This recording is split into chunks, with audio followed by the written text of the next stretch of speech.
SM Live আমি মুহাম্মদুর রাসূলুল্লাহ সাল্লাল্লাহু আলাইহি ওয়াসাল্লাম তোমাদের ভিতরে একজনকে একটু আশা করছি আমার কথা শুনতে হবে। তোমাদের ভিতরে এমন একজন আছো নাকি আমি মুহাম্মদুর রাসূলুল্লাহ আমার একটা দাবি রাখবে। ও বাবাজিরা ভাইরা বোনেরা গো, নবীর দাবি যে কোনো দাবি তো দূরের কথা, নবী সাহাবায়ে কেরামেরা নবীর কথায় জীবন দিতেও রাজি। একটু জোরে বলুন সুবহানাল্লাহ, আরো জোরে বলুন সুবহানাল্লাহ। নবীর কথায় সাহাবারা তো জীবন দিতেও রাজি। ও বাবাজিরা ভাইরা বোনেরা গো, সাহাবায়ে কেরামেরা বললেন ইয়া রাসূলুল্লাহ ইয়া হাবিবাল্লাহ, হুজুর আপনি বলুন আপনার কি দাবি রাখতে হবে। নবী বললেন সবার না তোমাদের ভিতরে একজন কেউ আছো নাকি, তোমাদের ভিতরে একজন কেউ আছো নাকি এই উটটা ভালো দাম দিয়ে কিনে নেবে। উটের দাম 10,000 টাকা, কিন্তু ভালো উটের দাম 20,000। চাপিয়ে না, খুশি মনে উটটা 20,000 টাকায় কিনে নিতে হবে। আমার কথা বুঝতে অসুবিধা হচ্ছে না তো? একে চাপিয়ে দেওয়া না কিন্তু। কেউ আসো তোমাদের ভিতরে উটটা ভালো উটের দামে কিনে নেবে। ও বাবাজিরা ভাইরা বোনেরা গো, আল্লাহ নবীর কথা শেষ হলো, একজন সাহাবা উঠে দাঁড়িয়ে গেলেন, ইয়া রাসূলুল্লাহ ইয়া হাবিবাল্লাহ, ও আল্লাহর নবী উটটার বয়স কেমন, কাজ কেমন করে, উটটা বুড়ো না জওয়ান আমার দেখার বিষয় নয়, আপনি বলেছেন কেনার জন্য। ও আল্লাহর নবী উটটা আমি ভালো দাম দিয়ে কিনে নেব। লোকটাকে আল্লাহর নবী বললেন বাবা সাহাবা বাড়ি চলে যাও, উটের মূল্যটা নিয়ে এসো। সাহাবা বাড়ি চলে গেলেন, উটের মূল্যটা এনে আল্লাহর নবীর হাতে দিয়ে নবীকে বললেন ইয়া রাসূলুল্লাহ ইয়া হাবিবাল্লাহ, এই না উটের মূল্য। নবী উটের মূল্যটা নিয়ে উটের মনিবকে দিয়ে বললেন এই নাও উটের দাম, ভালো উট একটা কিনে নাও। ভালো কাজ করতে পারে এরকম একটা উট কিনে নাও গে, তোমার বুড়ো উট তোমার রাখতে হবে না। ও বাবাজিরা ভাইরা বোনেরা গো, ও মা বোনেরা মনে গেলেন আল্লাহর নবী মুহাম্মদুর রাসূলুল্লাহ সাল্লাল্লাহু আলাইহি ওয়াসাল্লাম উটের মনিবকে টাকা দিয়ে দিলেন। বিরাট আনন্দ করতে করতে বাড়ি চলে গেলেন। মুহাম্মদুর রাসূলুল্লাহ যে সিদ্ধান্ত করেছেন আমার বিরাট উপকার হলো। তার মানে এই টাকায় একটা ভালো উট হবে, কাজ করতে ভালো পারে, ভালো শক্তিশালী হিষ্টপুষ্ট একটা উট কেনার ব্যবস্থা আল্লাহর নবী করে দিয়েছেন। একটু সুবহানাল্লাহ বলেন, একটু মহব্বত করে বলেন না। ও বাবাজিরা ভাইরা বোনেরা গো, উটের মনিব আনন্দ করতে করতে বাড়ি চলে গেলেন। উটটা রাগ করলো নাকি? উটটাও আনন্দ পাচ্ছে, ওর হাত থেকে তো বাঁচলাম, ওই লোকের হাত থেকে তো বাঁচলাম। উটটা বিরাট খুশি, সে পানি বন্ধ হয়ে গেছে, চোখের পানি বন্ধ হয়ে গেছে। কেন বলছি উটের কথা? নবী মুহাম্মদুর রাসূলুল্লাহকে খারাপ কিছু, তার ব্যাপারে নেগেটিভ কিছু বলার আগে একটু ভাবতে হবে বাবা। তিনি শুধু মানুষের জন্য না, তার দয়ায় জীব জন্তুরা উপকৃত। একটু সুবহানাল্লাহ বলবেন না? উটটা খুব খুশি, ইয়া রাসূলুল্লাহ আমি খুব সন্তুষ্ট, অন্তত ওই লোকের হাত থেকে বাঁচলাম।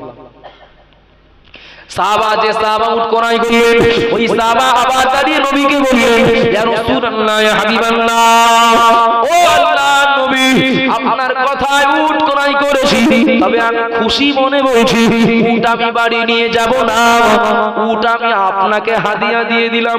একটু সুবহানাল্লাহ বলেন। উটটা আরো খুশি, উটটা আরো খুশি, আমি এখন নবীর উট। আল্লাহর নবী উটটাকে কাছে ডাকলেন, উটটাকে কাছে ডেকে বললেন এ উট, আমি মুহাম্মদুর রাসূলুল্লাহ সাল্লাল্লাহু আলাইহি ওয়াসাল্লাম, এখন আমি তোর মনিব, তোর ব্যাপারে আমি যে সিদ্ধান্ত নেব সেটাই ফাইনাল। আমার সিদ্ধান্ত হলো সাহাবা যখন আমাকে হাদিয়া দিয়ে দিয়েছে তোকে, আমি মুহাম্মদুর রাসূলুল্লাহ আমি তোকে দিয়ে খাটিয়ে নেব না। কেন না? জীবনে অনেক খেটেছিস, অনেক বোঝা বহন করেছিস, জীবনে অনেক পরিশ্রম করেছিস, তোর এই শেষ বেলায় শেষ বয়সে আমি তোকে দিয়ে আর খাটিয়ে নেব না। আমি মুহাম্মদুর রাসূলুল্লাহ আমি তোকে স্বাধীন করে দিলাম, বাকি জীবন খোলামেলা বেড়া, ইচ্ছা মতো ঘোর, ইচ্ছা মতো বেড়া, ইচ্ছা মতো চল, কাউকে তোর কৈফিয়ত দিতে হবে না, ক্ষুধা লাগলে খাবি। কেউ যদি তোকে একটা বোঝা বহন করে দিতে বলে, আমি মুহাম্মদুর রাসূলুল্লাহ বলছি, আল্লাহ তোর জবান খুলে দেবে, তুই তোর জবান দিয়ে বলবি আমি মুহাম্মদুর রাসূলুল্লাহ, আমি কারোর গোলামি করি না। একটু মহব্বত করে বলেন। কোন নবীর বিরুদ্ধে কথা বলেন?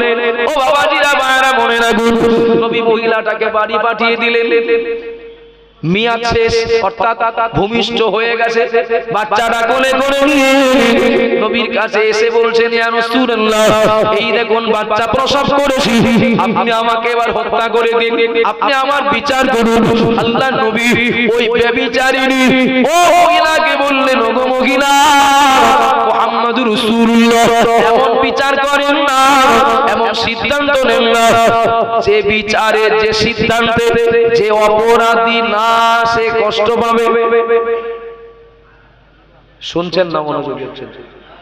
ও মহিলা, শাস্তি তোমাকে পেতেই হবে, তবে এই বাচ্চাটার 2 থেকে 2.5 বছর দুধ পাওনা আছে তোমার কাছে। এখন আমি যদি তোমাকে মেরে দিই, বাচ্চাটা তো কষ্ট পাবে, সে তো অন্যায় করিনি। যাও, চলে যাও, 2 থেকে 2.5 বছর বাচ্চাটাকে দুধ পান করাও। বাচ্চাটা যখন নিজে খুঁটে খেতে শিখবে, তখন দেখা করবে। ওই মহিলা বাচ্চাটা নিয়ে আবার বাড়ি চলে গেলেন, কিন্তু তার বিরাট অস্বস্তি হচ্ছে, যদি বিচার পাওয়ার আগেই মারা যায়, জাহান্নামে যেতে হবে। ও বাবাজিরা মায়েরা, বাচ্চাটার জন্য মহিলাটা দিন গুনতে লাগলেন, সময় উত্তীর্ণ হয়ে গেল, মানে সময় সীমা পেরিয়ে গেল। ওই মহিলা বাচ্চাটা আবার কোলে করে নিয়ে, কোলে বাচ্চা, এ হাতে খাবার, এই অবস্থায় নবীর কাছে চলে আসলেন। ও আল্লাহর নবী, আর দেরি করবেন না, এই দেখুন আমার বাচ্চা নিজের খাবার নিজে তুলে খেতে পাচ্ছে, এবার আপনি আমার বিচার করুন, এবার আপনি আমাকে শাস্তি দিন। ও বাবাজিরা মায়েরা, ও মা বোনেরা, খেয়াল করুন, আল্লাহর নবী বললেন, ওগো মহিলা, আমি এখনো তোমার মানবো না, এখনো তোমার বিচার করবো না। কেননা এই বাচ্চাটার তো কোনো দোষ না, এই বাচ্চাটার কোনো দোষ না, এই বাচ্চাটা তো নিরপরাধী।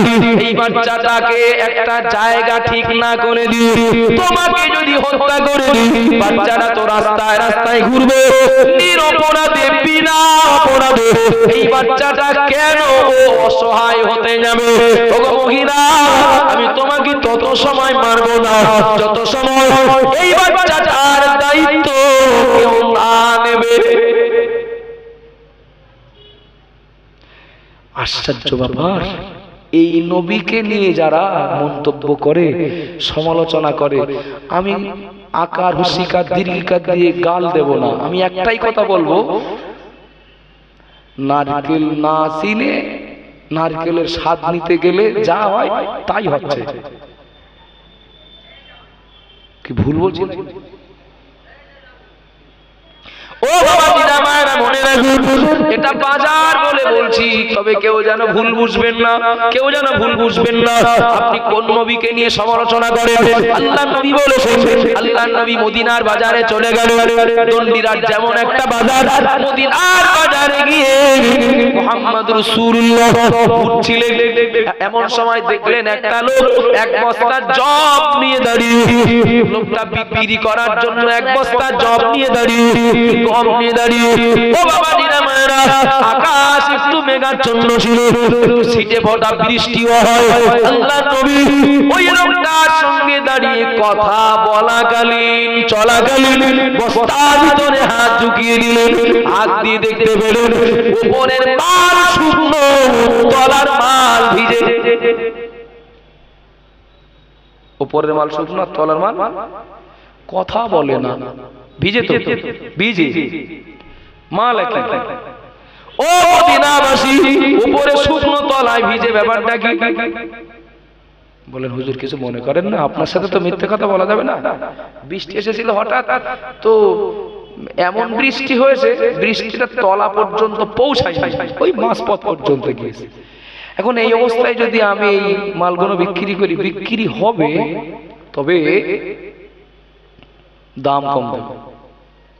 তাই দামটা যাতে একটু বেশি পায়, দামটা যাতে একটু বেশি পায়, তাই আর একটা বস্তা এনে ভিজেগুলো সব তলায় দিয়ে তলা শুকনোগুলো করে দিয়েছে।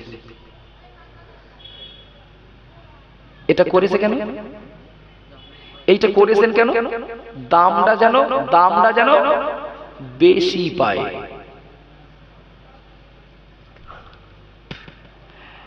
বাজারে একটা লুঙ্গি পছন্দ করলাম, কত দাম? 550 টাকা। দোকানদারের স্বভাব হলো দাম বেশি বলা, আর খরিদ্দারের স্বভাব হলো দোকানদার যা বলবে তার থেকে কম বলা। ঠিক না ভুল? কথা বলেন না বাবা। 450, 550, ওইটা 400 টাকায় করা যাবে না? ওইটা 400 টাকায় করা যাবে না?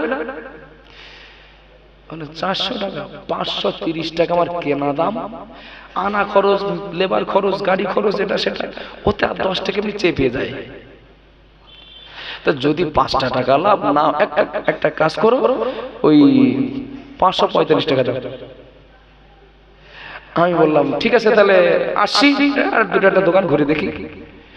আমি যখন অন্য জায়গায় ঘোরার জন্য সবে মুখ ফিরিয়েছি, লোক তখন পেছন দিক থেকে ডাকছেন, ও ভাই তোমার দামটা বলে দাও। আমি আর কি দাম বলবো, যেখানে খরচ খরচা ধরে কেনা দাম ধরে 525 টাকা পড়ে গেছে, 45 টাকা পড়ে গেছে, তো ওখানে আর কথা বলার যায়, তবুও তোমার দামটা একটু বলে দাও। আমার দাম ওই 400, খুব বেশি হলে আর 20 টাকা দিতে পারি।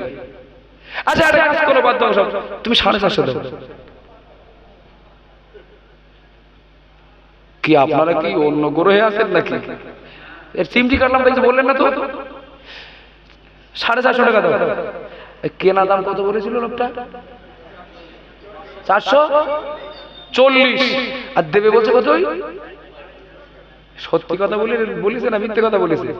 এই যে 440 টাকা, 440 টাকা কেনা দাম, এই মিথ্যে কথাটা বলেছেন কেন? লাভ বেশি করার জন্য। ও লোক ভিজে মাল তলায়, শুকনো মাল উপরে দিয়েছেন যেন ভালো দামে বিক্রি হয়, আর কেনা দাম 350। বললাম 400, সেই 450 কি 500 লাভ বেশি করার জন্য। ও লোকের এ লোকের উদ্দেশ্য একই তো? একটু হ্যাঁ না বলেন না বাবা, উদ্দেশ্য একই তো? চলো, আমি তো 400 কোটির উপরে উঠবই না। পিছন থেকে ডাকছেন যিনি, 400 কোটিতে দেবেন বলে মনে হয় না ফিরিয়ে দেবেন বলে মনে হয়? কথা বলেন। দেবেন, ছাড়েন। পটল কিনতে এসছি, পটল কত? 40 টাকা কেজি। 1.5 কেজি নিচে একটু কম করে নেন, 1.5 কেজি 50 টাকা নেন। মাথা খারাপ হয়েছে, 38 টাকা কেনা। কত কেনা? মানে এমন জায়গায় গুল পেরেক মারবে